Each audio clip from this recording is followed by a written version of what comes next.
Ang tapos ay tapos na, pero mukhang meron pa ditong energy na gustong buhayin ang natapos na. Because the death in this type of tarot deck, no, may sun doon. So, ibig sabihin someone here is trying to look for that kahit maliit na sinag ng sunlight, no? Liwanag, 'di ba? Or pag-asa. Maybe someone here is connecting to you and maybe hindi mo siya pinapansin or I think parang tinalikuran mo na siya for good. Let us see. This person here can't stop thinking about you.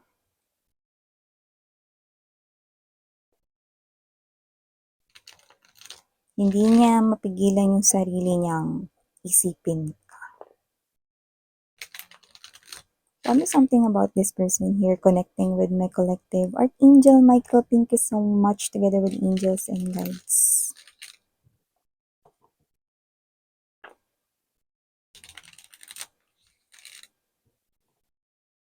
Okay. Let us see.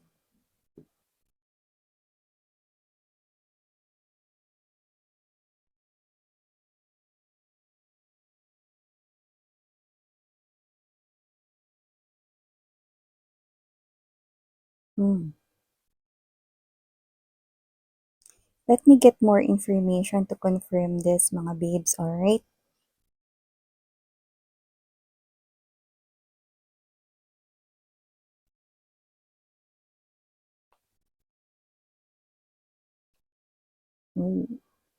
Okay.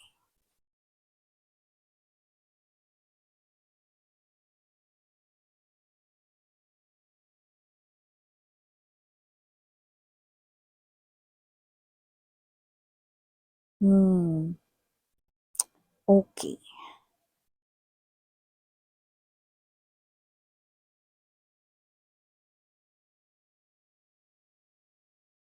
So, hey there mga may loves collective, no? So, literal mga babes, no, na ito ay Senti Sunday here for someone na nakikita kong kumokonek sa inyo rito, no? Very strongly, pero spiritually and energetically. So, this person here is not literally contacting you, not literally reaching out to you, but this person here is heavily thinking about you, and it looks like it's happening every day, no? So, sa iba, nakita ko dito, no, every time na mag-move yung hand or yung kamay ng orasan, this person keeps on thinking about you. Pero miss yan, hindi naman humihinto po yung pag-ikot ng galaw ng kamay ng orasan, no? Yeah, mga babes, especially kung bago yung battery nyo. Meaning to say, this person here is thinking about you. Ano man yung ginagawa niya rito, no? Ibig sabihin, hindi ka nawaglit sa kanyang isipan. So, before we start talking more about this person here, okay, let me just greet everybody first. Hi and hello there everyone. Hi and hello new subscribers. Ako po si Yan. Welcome. At sa mga returning viewers, thank you so much sa inyong walang sawang pagsuporta. And of course, yan, wala tayo ditong gender. Tandaan niyo yan mga babes, no? Babae, lalaki, LGBT, lahat kayo welcome. Pwede nyo i-flip yung roles if you want since this is general reading. And of course, at the end of the day, always have your free will with you na free nyo rin gamitin anytime, anywhere. So, let's start digging in. So, we've got right here the Six of Wands energy to the Two of Wands and the Two of Swords energy. You know what? Kung sino man tong energy na to, hindi po kumpleto yung nararamdaman niya rito. Parang feeling incomplete siya, no? Hindi talaga dito kumpleto. Kumbaga sa kunyari pagkapanalo, 'di ba? Kumbaga mga babes, no, ini-aim niya rito yung sabihin nating champion or yung first place, 'di ba? Pero maaring nakuha niya is second place or pangalawa lang, no? Ganun yung nakuha natin. So, kasi naman 'to, hindi kumpleto yung nararamdaman niya ritong pagkapanalo sa life 'no. Ibig sabihin meron ditong not really contented or hindi satisfied 'no, sa meron siya rito. Ano bang tinutukoy niyo diyan, Miss Yen? Kasi dito naapektuhan na yung kanyang, all areas ng life niya rito. Pero dito ang pinaka nakikita ko 'no, is sugatan yung puso niya rito. Hindi talaga siya tunay na masaya kasi kung sino man yung kasama niya ngayon 'no, pangalawang option niya lang yun, 'yan. So, saan napunta yung first option niya, Miss Yan 'no? Ang first option niya ay walang iba kundi kayo, mga babes 'no. Kaso, dahil nga kayo is nakikita ko rito 'no, na may Ten of Swords energy and judgment kahit na gustuhin niya pa 'no, na bumalik sa inyo, parang hindi na kayo available, hindi na kayo puwede. Because you've already, make tayo ang inyong sariling boundaries at mukhang kayo ito 'no, na hinigpatan ninyo ang inyong security sa itinayo ninyong boundaries. So, ibig sabihin parang kayo 'to na, um hindi na 'no, makikipag-connect ulit sa person na 'to or hindi na makikipag-balikan ulit sa person na 'to 'no.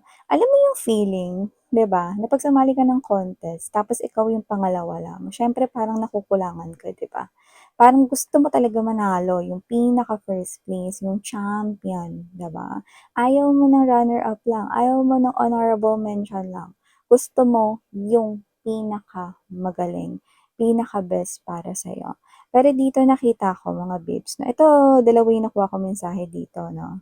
May lumalabas kasi ditong isang person, third person, puwedeng third wheel nung kayo pa, possible na siya yung naging, um, mistress, kabet 'no, or siya yung ipinalit sa inyo noon. Pero yung iba naman possible na hindi naman ipinalit sa inyo noon pero posibleng nag-try siyang magmahal ng kapalit ninyo, pero lumalabas pa rin po na walang makakahigit sa inyo.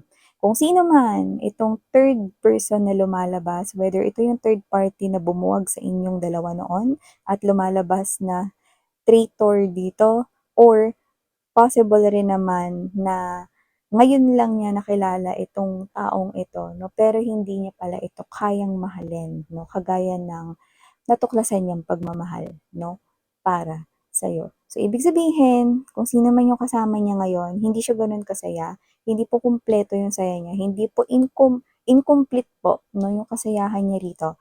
It is because this person here is pangalawa lamang 'no, na kaniyang option dito.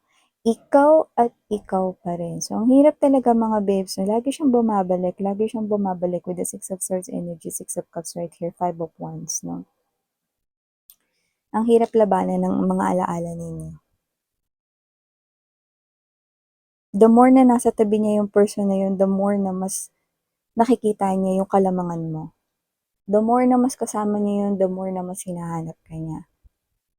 So, ibig sabihin, ikaw talaga ang nagho-hold ng first title or ikaw talaga yung pinaka-gusto sana niya ritong makasama.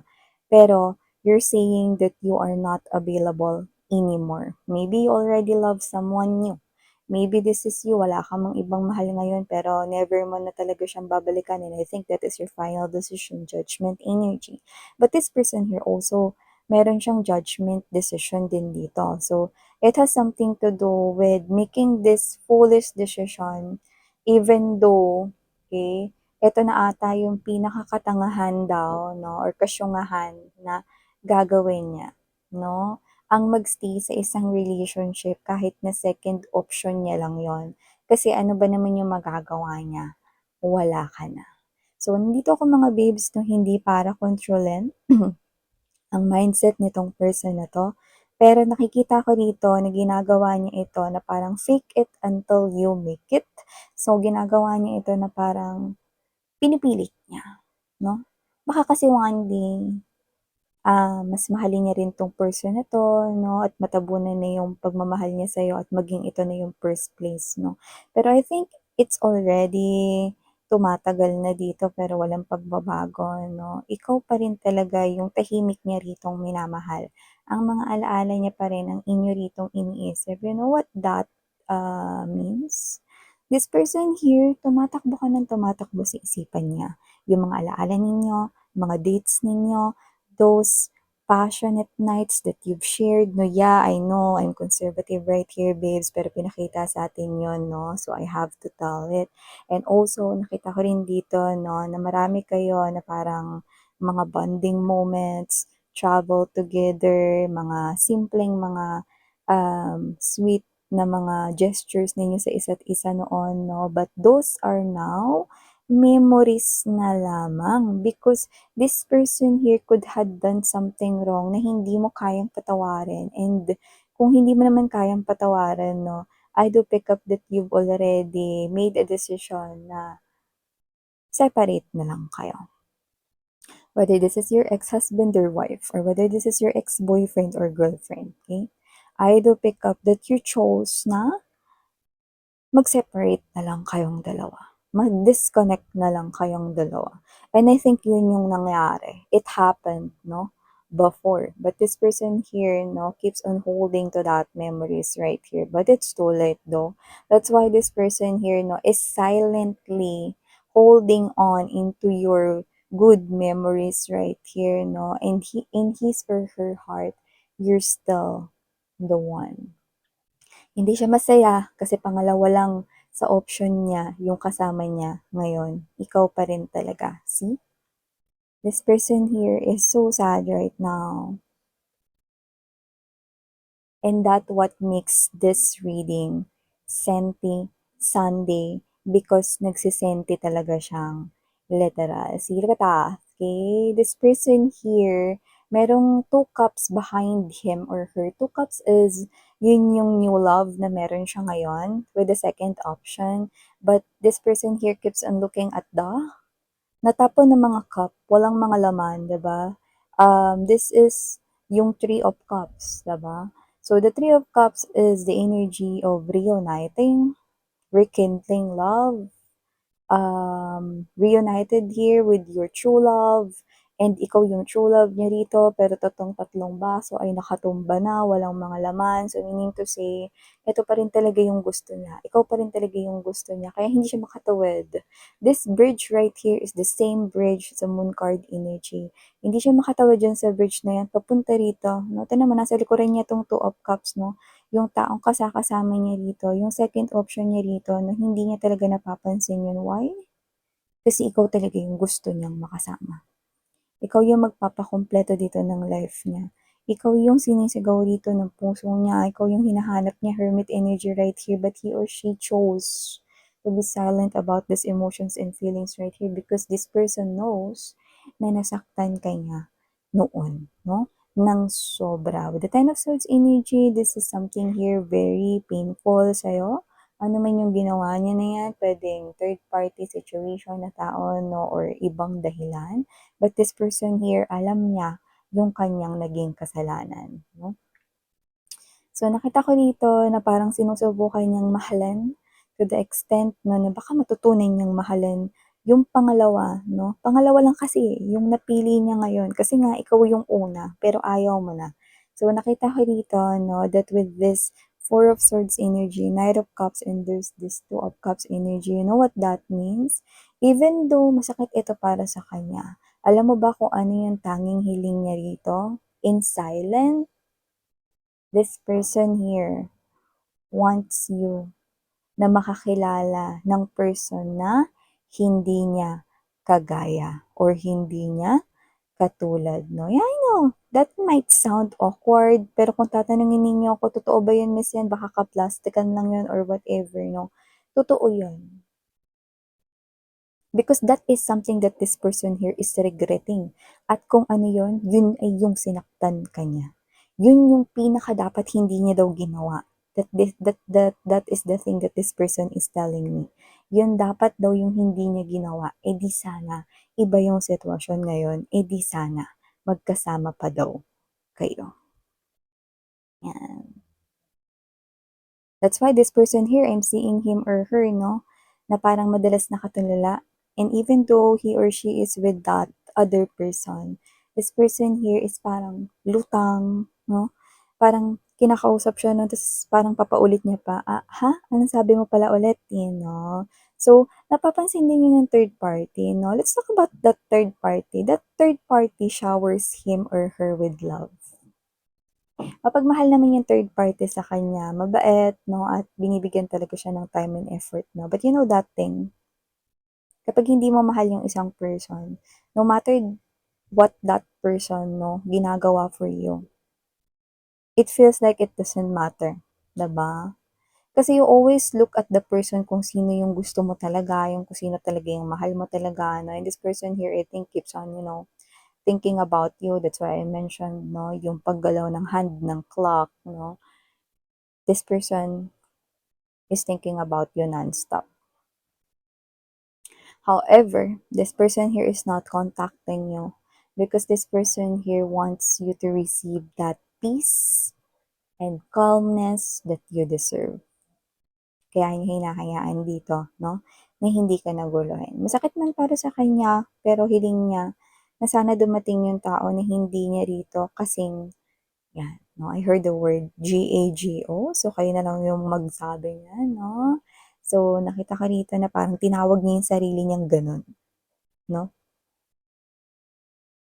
Ang tanging dalangin niya rito ng tahimik at taimtim ay makahanap ka rito ng isang taong hindi niya kagaya or hindi niya katulad ng isang GAGO daw. Yan, no? So, whatever the case may be, just take how this resonates. But this person here is now regretting na hindi siya talaga tunay na masaya. Dahil rin sa mga maling desisyon na nagawa niya. Alam yung isang mabuting tao sa kanya, no, itong third party na ito, no, pero alam niya sa sarili niya kung sino talaga yung mas matimbang at ikaw yun. Pero nakita ko rito, no, na parang you already made this clear sa yung mind, sa sarili mo, into this person na okay ka na. Okay? Na hindi ka na para bumalik sa kanya dito. Because you're telling me strongly here that you're not available anymore. Yan. So, it's up to you mga babes, no? So, ito yung mga mensaheng nakuha natin dito, no? This person here is nahihirapang labanan at paglabanan ang lahat ng inyong mga alaala dahil ang mga alaalang ito, no, ay parang buhay, no? At gusto niya ito na magkaroon ng continuation at magpatuloy pero alam niya na ito ay isang bagay na imposible nang mangyari sapagkat wala ka na. Yeah, I know. Okay? But everything happens for a reason. Okay? So yeah, these are all the messages I've got right here for you, sweetheart. Muli ako po siya ng inyong psychic medium. Okay? Sarang love and light. Happy Sunday. Annyeong!